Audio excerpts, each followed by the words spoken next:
Kembali bersama kami, Saudara. Hasil pemilu masih menunggu hitung resmi KPU, tapi peluang formasi kabinet berikutnya sudah jadi perbincangan. Salah satunya Menkominfo Budi Aris Setiadi yang disebut akan kembali menjadi menteri jika Prabowo Gibran resmi dilantik jadi presiden dan wakil presiden. Budi Ari menyebut dirinya enggan berspekulasi lebih jauh karena perhitungan suara resmi KPU belum tuntas. Meskipun siap, dirinya bilang tak mau terburu-buru. Siapa tadi? Siapa? Siapa? Udah diajak kabinet Prabowo belum, Pak? Ya belum lah, tunggu realcon aja. Tunggu realcon. Kamu ini buru-buru, masih ada berapa hari sih? 20 Maret ya? 35 hari kan setelah. Tunggu aja lah, tunggu. Tapi infonya bakal diajak Pak Budi. Kan info dari mana kamu? Maaf bisa aja. Tapi kalau diajak gimana nih? Udahlah, kita tunggu realcon aja, ya kan? Kita hormati keputusan KPU nanti. Sementara itu, Ketua Umum Partai Demokrat yang baru dilantik menjadi Menteri Agraria dan Tata Ruang, Agus Harimurti Yudhoyono, menyebut telah meminta restu kepada Capres Pemilu 2024 Prabowo Subianto sebelum dirinya dilantik menjadi Menteri. AHY menyebut Prabowo telah mendorong Demokrat berperan di pemerintahan dan ikut dalam pemerintahan 5 tahun ke depan. Meskipun AHY bilang Prabowo belum spesifik bicara soal posisi apa yang akan diberikan jika Prabowo resmi dinyatakan memenangkan pemilu.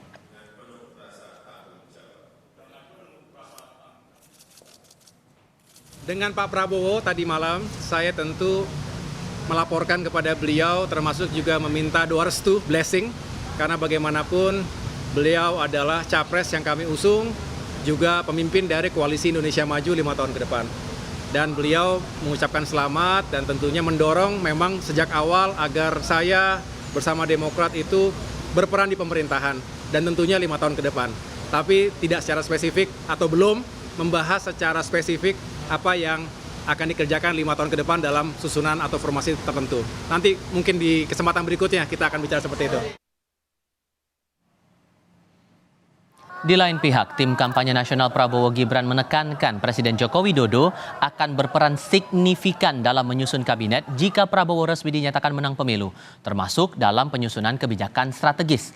TKN menekankan Jokowi berperan penting karena visi misi Prabowo Gibran disusun untuk melanjutkan, menyempurnakan, dan memperluas kebijakan pemerintahan Jokowi. Ya tentu Presiden Jokowi akan mempunyai peranan yang signifikan di dalam pembentukan pemerintahan Prabowo Gibran. Ada beberapa alasan. Alasan yang pertama adalah visi misi Prabowo Gibran. Ya, kalau kita lihat ada piramidanya itu ada 8 asa cita, 8 program terbaik cepat, 17 program prioritas. Itu dibangun salah satunya adalah atas fondasi kebijakan dan capaian yang diperoleh Presiden Joko Widodo dan juga tentu pemerintahan sebelumnya, presiden sebelumnya Pak SBY, Bu Mega, ya, dan seterusnya. Prabowo Gibran selalu menyampaikan bahwa kami ini melanjutkan, menyempurnakan dan memperluas kebijakan Presiden Jokowi. Lalu sejauh apa Jokowi akan dilibatkan cawe-cawe dalam penyusunan kabinet Prabowo Gibran jika resmi memenangkan pemilu?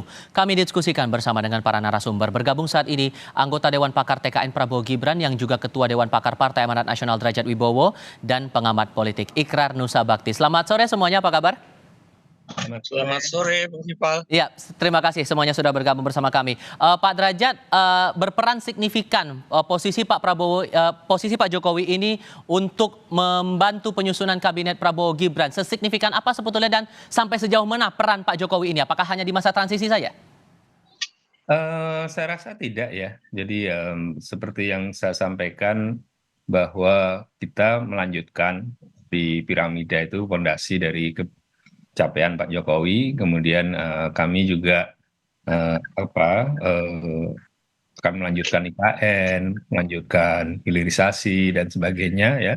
Kemudian juga kita tahu Pak Jokowi popularitasnya sangat tinggi, approval ratingnya juga sangat tinggi, dan juga saya rasa semua pihak juga mengakui popularitas beliau itu sangat membantu di dalam kemenangan Prabowo Gibran, paling tidak sebagaimana yang disampaikan oleh teman-teman di quick count ya. Jadi dengan peran yang sebegitu besar dan apalagi Mas Gibran juga menjadi wapresnya, ya saya rasa wajar kalau beliau mempunyai eh, peranan yang signifikan nanti di dalam pembentukan pemerintahan maupun kebijakan yang akan datang. Sampai menentukan nama dan juga nomenklatur kementerian kah?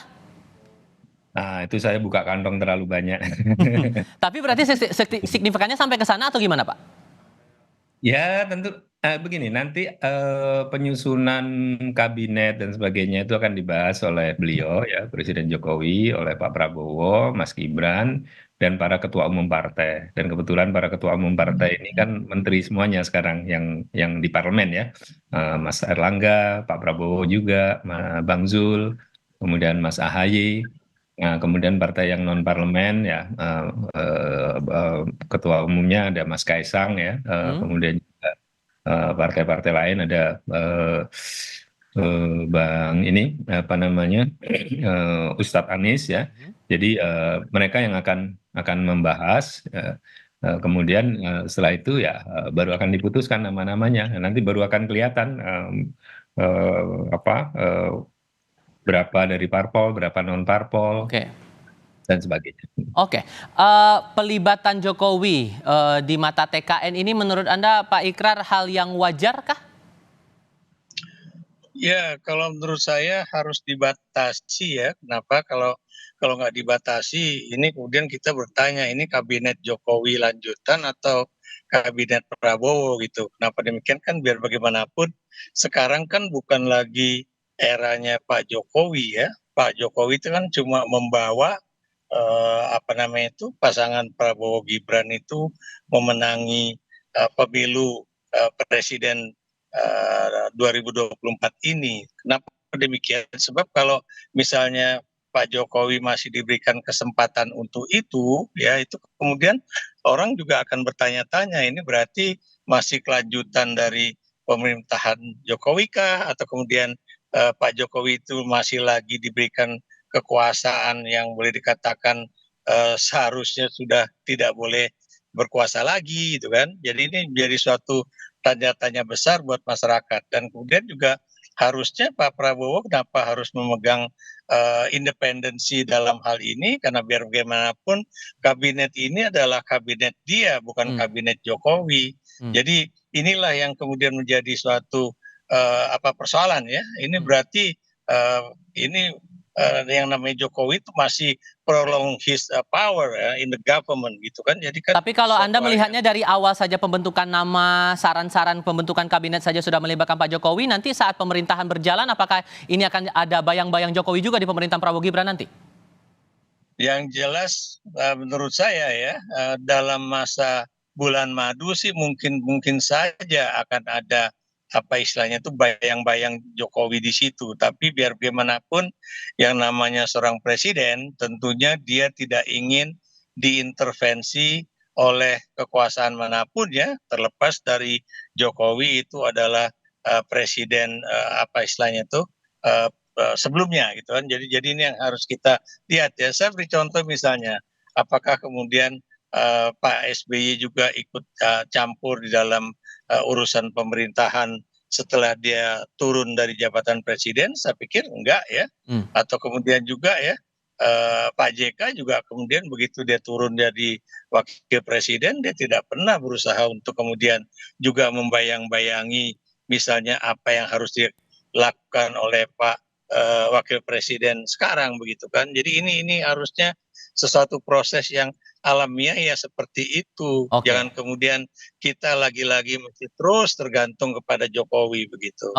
Apakah ini tidak jadi batu sandungan buat TKN ke depannya nih Mas Derajat? Ibarat ada dua matahari kembar di sini. Enggak, saya sangat tidak sepakat dengan analisisnya Bang Ikrar ya. Kalau membandingkan dengan Pak SBY kan tidak berada di tim pemenangan Pak Jokowi di 2014, ya kan? Kemudian juga membandingkan dengan Pak JK kan bukan presiden ya. Kemudian kalau kita lihat ya Bu Mega masih punya peranan dan masih sangat dihormati di dalam pemerintahan Pak Jokowi.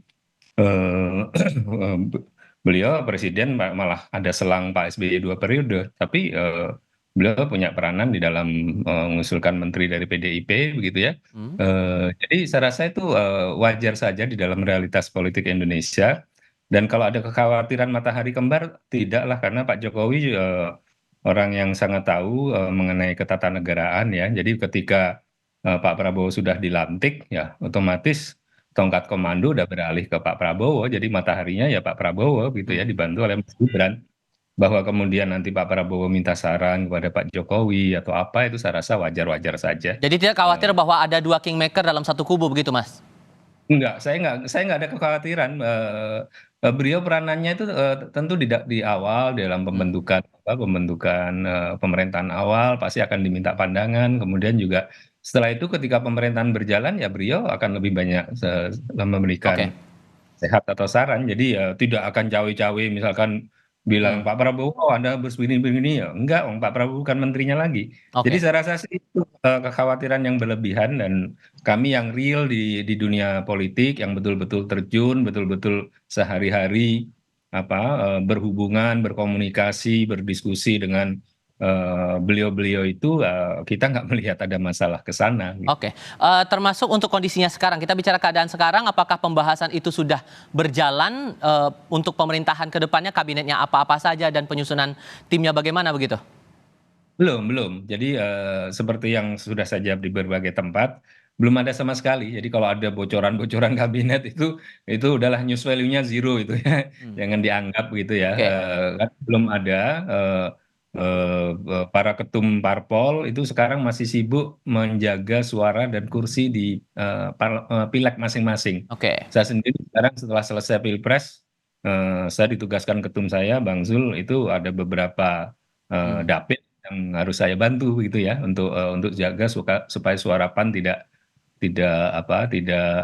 terganggu begitu ya. Jadi kami masih fokus untuk menjaga kursi masing-masing sampai Oke. selesai pileg gitu.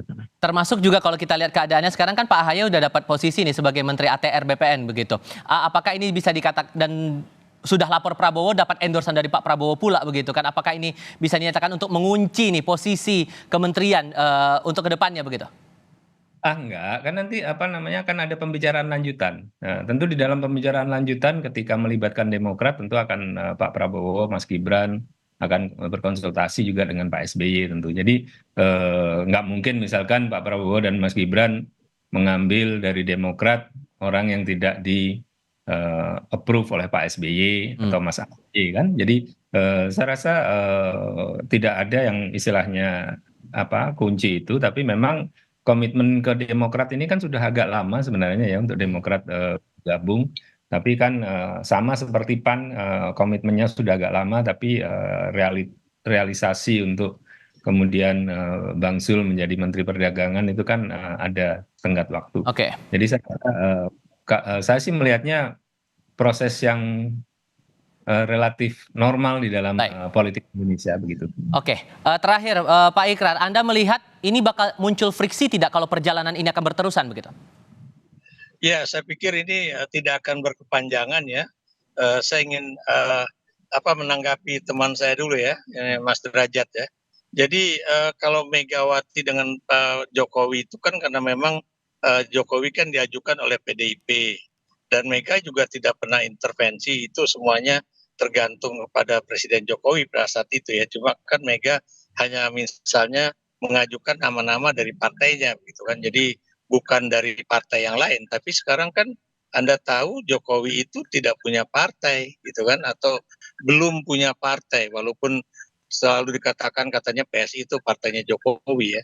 Nah, kemudian yang kita juga ingatkan di sini bahwa yang jelas itu yang namanya penentuan menteri itu adalah hak prerogatif presiden ya.